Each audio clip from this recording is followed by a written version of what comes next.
You recording and you live by the airport. Ain't that crazy? You gotta know what the flight times are around this joker. All right, let's go. Hello and welcome back to Genius Home Theater. Today I'm going to be doing an LED upgrade. Ever since I experienced the Govee Striplight 2 Pro LEDs that I use in my SoundCloud, I knew I wanted to replace the outdated Hue light strips behind my projector screen, mainly because they're just cooler. The Pro 2s are addressable, meaning they have motion, whereas the Hue strip lights are not. They also have more LEDs per inch, which gives a better glow. All those things, plus the fact that they can respond to music or sound, can make for a cool karaoke night. The second part of this upgrade will be the can lights. These Phillips Hue BR30 bulbs will be replaced with Govee BR30 bulbs. The max brightness for the new bulbs will almost double the brightness in this space. Can you tell the difference in brightness between these two lights? The extra luminance in the room is welcome since my ceiling panels have blocked some of the light spread. The bulb replacement is probably the most needed upgrade because these bulbs have a noted history of failing to produce proper colors, most notably the color blue.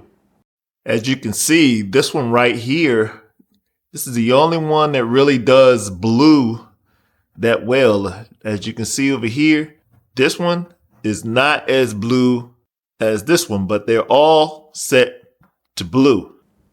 They did all the colors well in the beginning. Then one day, a quick flash with the loss of connection, and they were never the same.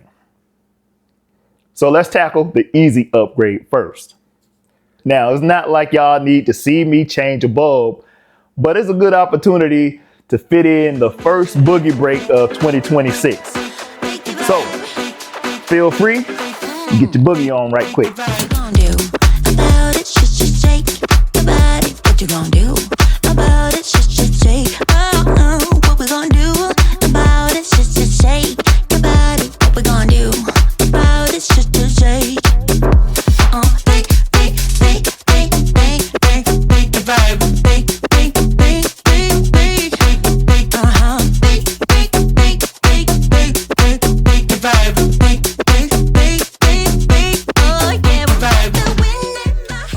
What a difference these new lights make in this space.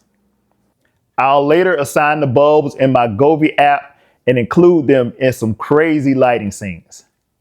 Before we move on, real quick, if you like this type of content, if you like the videos you see from my channel, maybe you're new here. Maybe you haven't decided, do I like what I'm seeing? Well, most people don't make it past 30 seconds if they don't like what they're seeing. So you must like something about what you see here. And if that's the case, hit that like button. It costs you nothing, and it helps the channel by telling YouTube to recommend my content to a wider audience so that Genius Home Theater can continue to grow. Now, on to the screen lights.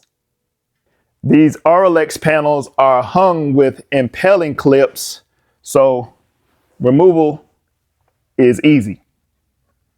Let's talk about the method I use to mount these LEDs. I use the U-track mounted on this edge with double-sided tape to better aim the light towards the sides. But first, I finalize the position of my acoustic panels. Then I use a laser level to mount the tracking in a way that would best hide the light strip when the screen was up. I painted the bottom track the same color as the wall since some of the track will be visible at all times. So all we really need to do for the light strips is remove and replace.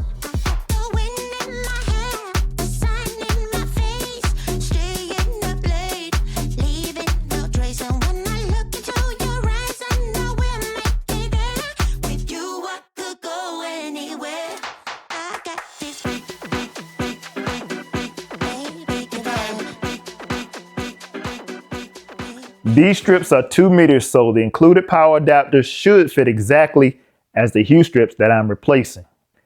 Longer strip lengths may have different power adapters, so make sure you have a solid plan of attack. Remember, we aim to keep our installs clean. Using a sound bar to hide the exposed wires will help keep this install looking crispy. And just like the bulbs, I add the light strips to the Govee app.